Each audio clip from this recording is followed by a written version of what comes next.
Assalamualaikum warahmatullahi wabarakatuh. Saya Muhammad Askanova dengan nomor NIM 120360023, TPB 28, Prodi Teknik Material, akan mempresentasikan praktikum fisika mengenai pengukuran dan kesalahan. Seperti yang kita tahu, pengukuran dan kesalahan sering kita temui di bidang iptek.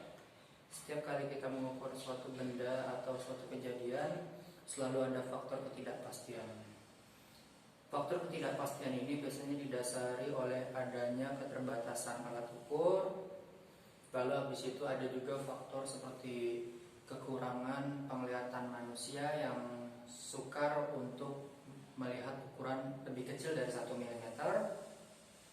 Lalu habis itu kesalahan kalibrasi dalam pengukuran. Lalu habis itu keterbatasan keterampilan pengaman. Nah, untuk metode penelitian yang akan saya pakai ya dalam materi pengukuran dan kesalahan ini, saya akan menggunakan metode pengukuran berulang. Bedanya pengukuran berulang dan pengukuran tunggal. Kalau pengukuran tunggal, pengamat membuat kesimpulan yang mana nilai kepastiannya itu setengah dari skala terkecil. Jadi nilainya bisa plus, bisa juga minus, tergantung pengukuran yang telah dilakukan oleh si pengamat. Sedangkan metode yang akan saya pakai yaitu pengukuran berulang. Kita akan memiliki banyak data dan kita bisa menyimpulkan titik terang dari penelitian yang telah kita lakukan. Lalu tujuan dari penelitian ini adalah mengetahui cara menggunakan alat ukur. Itu sudah pasti ya. Jadi kita akan belajar cara mengukur yang benar itu seperti apa sih, dan menggunakan alat ukur ini, alat ukur itu seperti apa. Terus habis itu kita dituntut untuk dapat menentukan kesalahan pada pengukuran. Nah, jadi kita harus bisa membuat spekulasi dan juga kita harus bisa menyimpulkan kita membuat kesalahan dalam penghitungan kita di titik ini dan di titik itu. Nah, lalu habis itu yang terakhir kita akan menggunakan metode kuadran terkecil dan penelitian. Penelitian yang akan kita lakukan hari ini dalam pengukuran dan kesalahan, yaitu penelitian dalam pengukuran panjang, lalu penelitian dalam pengukuran waktu ya. Di sini saya sudah menyiapkan bahan-bahannya. Untuk pengukuran yang waktu dulu ya. Untuk pengukuran waktu saya sudah siapkan botol air mineral bekas yang ukurannya yang 1500 ml ya. Terus habis itu saya juga punya paku. Ini paku. Lalu habis itu ada juga selotip hitam atau lakban. Nah, di sini di botol ini saya sudah lubangi dengan paku. Jaraknya itu 5 cm dari dasar botol ya. Jadi dari sini 5 cm, lalu lubangin. Nah, lalu habis itu kita juga harus buat batasnya menggunakan spidol ya. Di sini ya, saya sudah buat batasnya 10 cm dari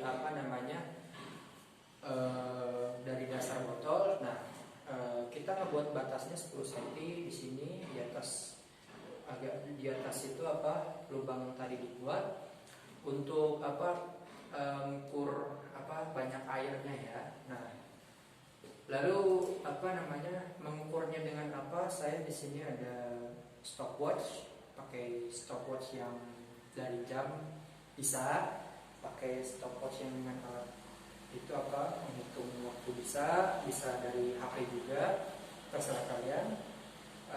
Apa namanya? Lalu habis itu pengukuran yang kedua yaitu pengukuran jam. Di sini yang akan saya ukur adalah ini adalah kotak korek api batang, masih ada isinya, belum dipakai, masih baru. Nah, lalu habis itu kita akan mengukurnya dengan penggaris. Kalian pakai saja penggaris yang ukurannya 30 cm ya. Ini penggaris plastik, akan jauh lebih mudah dan lebih spesifik jika kamu pakai penggaris yang besi ya. Mari kita mulai penelitiannya. Saya juga sudah menyiapkan gelas buat menuangkan air ke dalam botol, dan juga saya sudah menyiapkan pulpen 3 warna ya, buat membedakan tulisan kita, warna hitam, warna biru, dan warna merah. Nah, mari kita mulai. Nah, yang saya akan ukur pertama dulu adalah ini ya, korek kotak korek api batang. Nah, kita ngukurnya itu harus kayak gini ya, tegak ya. Jangan jangan kayak gini ngukurnya, oh ini panjang, oh ini lebar. Bukan, kita harus sesuai dengan kaidahnya. Sisi ini lebih panjang, sisi ini lebih pendek, itu panjang sama lebar. Lalu tingginya ya sesuai dengan ketentuan juga. Ngukurnya kita nanti akan cari panjangnya, cari lebarnya, cari tingginya, lalu habis itu volume dari kotak korek api batang ini, dan juga kita akan cari massa jenisnya. Di sini kita ukur dulu, ukurnya harus itu ya, harus depan mata, karena batas penglihatan manusia seperti yang tadi bisa jadi faktor dari itu kesalahan penghitungan ya. Di sini itu 5 cm ya panjangnya ya. Nah, ini walaupun pengukurannya 5 cm, tetap kita harus menggunakan satuan internasional ya, pakai meter ya. Jadi nanti ini kan panjangnya 5 cm, kita ubah ke meter ya. Dari cm ke meter, bagi 100. Nah, 5 cm panjangnya. Terus habis itu lebarnya kita ukur lagi, yang ini nih, yang ini berapa ini? 3,6 ya, 3,6. Tulis, nanti ubah ke meter juga. Lalu tingginya yang samping ini harus sesuai ya, 3,7.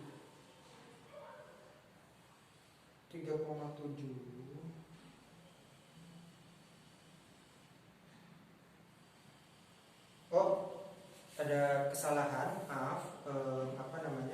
Hitung lebarnya bukan di sini, tapi di sini. Berarti lebarnya bukan 3,6, tapi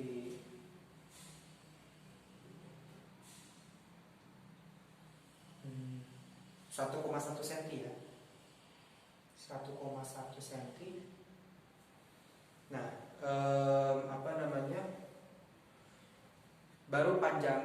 baru tingginya 3,6. Nah, maaf tadi buat kesalahan. Nah, lalu habis itu kita harus hitung volumenya. Volumenya itu kita hitung dengan rumus itu ya, rumus balok ya. karena bentuknya ini bentuk balok. Jadi menggunakan panjang kali lebar kali tinggi. Lalu habis itu kita cari juga massa jenisnya. Kalau di rumus ya, massa jenis itu simbolnya rho dengan satuan kilogram per meter kubik, kg per meter pangkat 3. Kalau mau cari massa jenis, kita harus tahu massa dari kotak ini, korek api batang ini yang benar-benar ada isinya ya, belum dipakai sama sekali. Nah, saya udah hitung ini massanya 10 gram. Jadi kita pakai rumus rho sama dengan M per V. Rho yaitu massa jenis sama dengan M yaitu massa per V. V itu adalah volumenya. Nah, tadi volumenya kita carinya dengan panjang kali lebar kali tinggi. Pengukuran ini kita lakukan sebanyak 3 kali ya. Panjangnya benar sama atau kagak, kita lakuin kita ukur lagi lebarnya sama atau kagak, tingginya masih sama apa kagak atau memang berubah dari penghitungan kita. Nanti dari ketiga itu kita cari X barnya. X bar itu adalah rata-ratanya.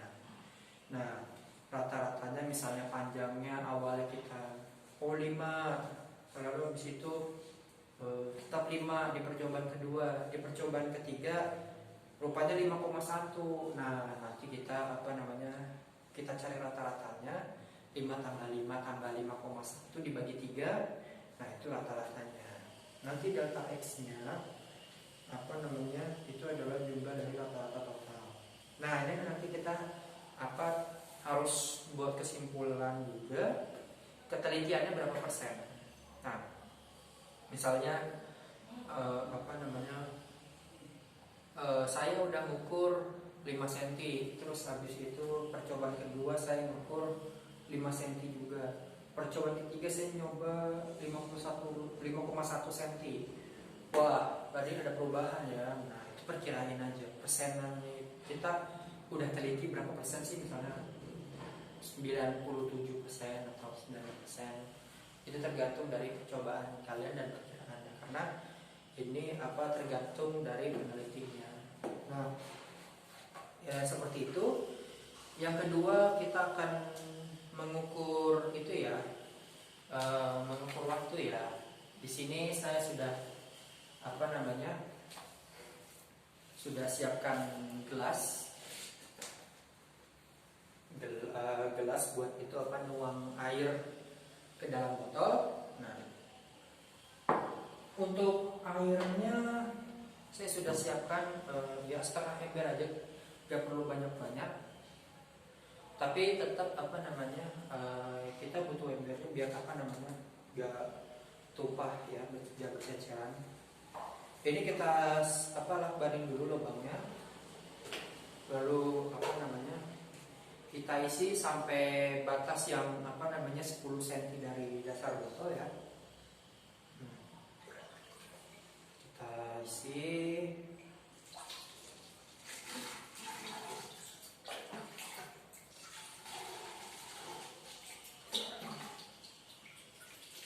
sampai itu ya, yang 10 cm ini.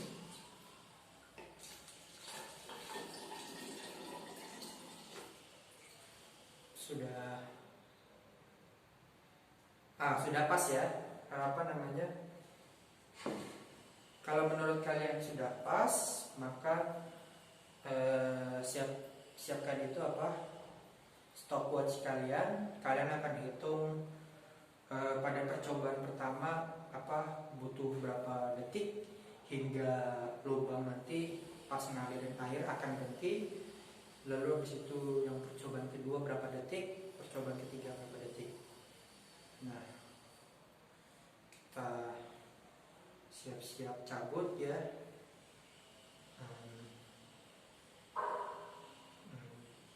Oke. 1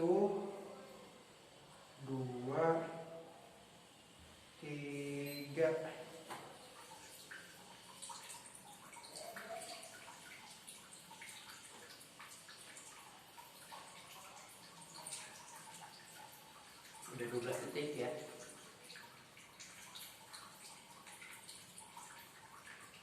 Kita nggak boleh kayak apa namanya, aduh lama banget saya pencet aja biar cepet, nggak boleh kayak gitu ya.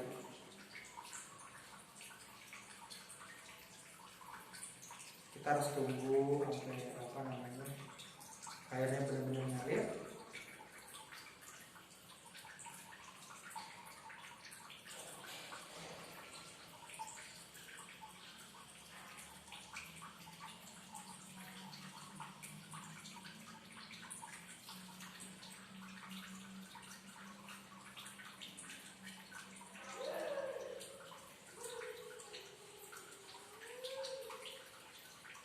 Masih mengalir ya, tunggu dulu itu apa.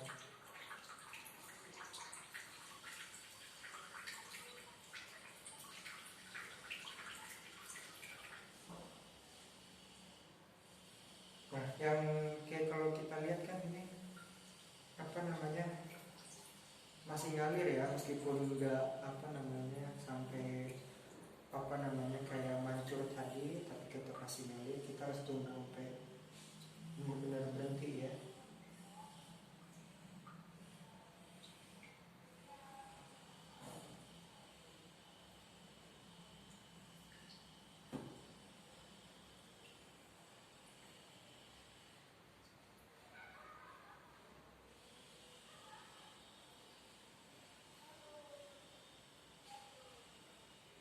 Nah,